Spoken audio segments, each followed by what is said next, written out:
आज आपण बेसन डुक्क्याची भाजी बनवणार आहे.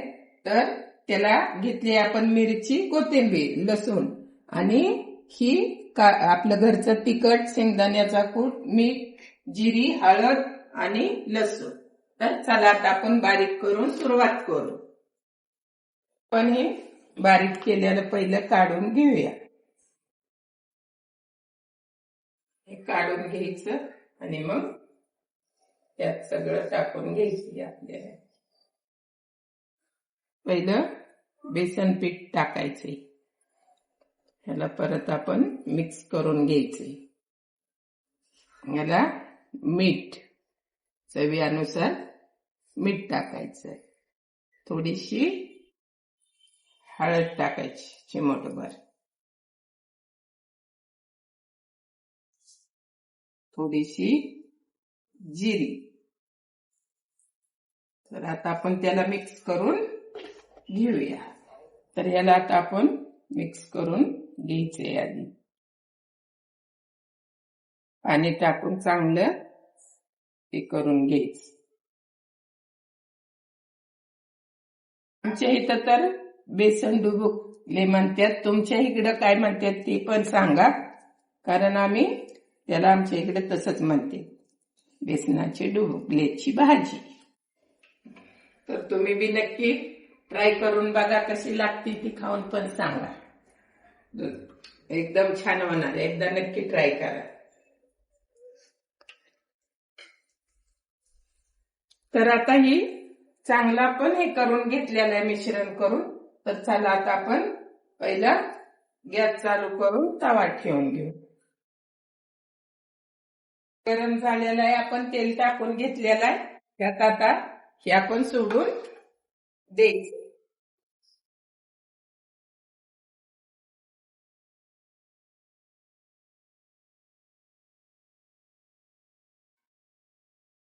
आता आपण भाजून घेऊया. भाजून घ्यायचं आणि मग भाजी करायची. एकदम छान. अजून ह्याला होऊन द्या. झाल्यावर मग करूया. पलटी मारलेली आहे, 2 मिनिटात ही होईल. मग याला आपण मस्त पैकी घेतलं तेल असं हलवून घ्यायचं. त्यात येतं.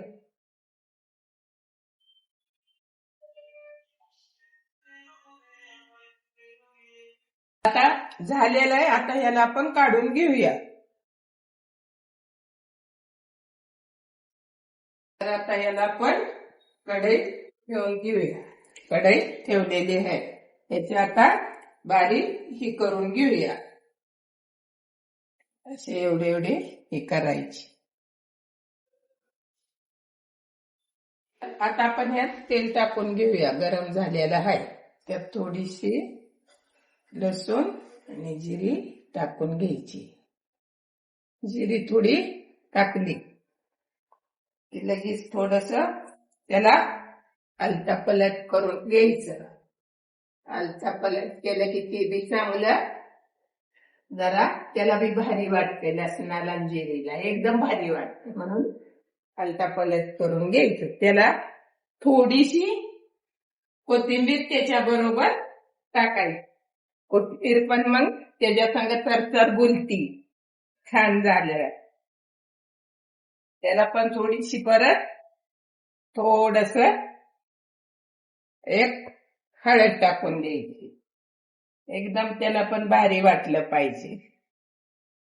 ह्यातच आता आपल्याला काय करायचं, थोडी आपल्या अंदाजानं ही शेंगदाण्याचं कूट आहे, त्यातच घरगुती तिखट आपलं टाकून मसाले घ्यायचे. आणि त्याला पण त्यात लगी मीठ थोडं त्यात सोडायचं आणि ते बी त्यात लगेच पलटी मारून द्यायचं. त्याला बी लगेच घुलमडून घ्यायचं मस्त पैकी. ते लगेच त्यात गोलमडता पाणी द्यायचं. हे हलवून चांगलं घ्यायचं. एक वाटीभर पाणी लगेच सोडायचं. एकदम मस्त. बघा बरं कसं झालं. आता ह्यात पाणी किती आपल्या ह्यानं, तुम्हाला पातळ पाहिजे सुक्क पाहिजे करू शकता, पण छान पैकी असं सोडून उकळून द्यायचं. त्याला उकळलं की ही डुबुकले सोडून द्यायचे. खायला एकदम मस्तच. खाऊन बघा एकदा करून, मग मला सांगा. आता याला उकळी या लागलेली आहे. त्याला लगेचच उकळी आली की हे डुबुकले पण सोडून द्यायचे. 2 मिनिट आता त्यात आपण उकळी आली, डुबुकले सोडून देऊया.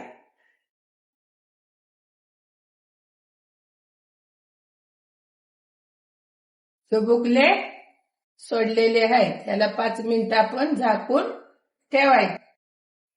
आता याला झाकून ठेवूया. 2 मिनिटात ही तयार होते. आपण झालेल्या उघडून घेऊया. तर अशी छान पैकी झालेली आपली डुबुकलेची भाजी. खायला पण एकदम छान. तर आता याला आपण गॅस बंद करून काढून घेऊया. तुम्हाला सांगते दुसरी कोणची रेसिपी पाहिजे तर नक्की मला सांगा, मी नक्की देईन. लाईक करा, सबस्क्राईब करा, शेअर करा, कमेंट करा.